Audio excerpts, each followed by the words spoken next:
Papà, ma glielo dici? Sembra uno delle cose.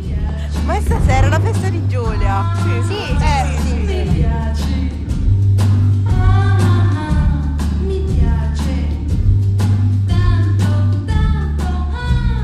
questo stranissimo ballo che faccio con te si chiama.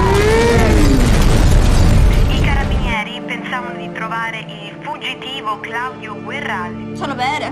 Papà ha latitante. Ma tu non puoi capire, Chiara. L''ndrangheta si basa su un sistema ereditario. Mantengono il potere sul territorio tramite la famiglia. Perché mi conosci? Certo che ti conosci. Sei figlio tuo piccolo. Che fai? Voglio parlare con mio papà. Ma state facendo tutto questo per il bene di mia figlia? O per mandargli un messaggio a mio marito? Buonasera. Buonasera, Tutto a posto? tutto a posto.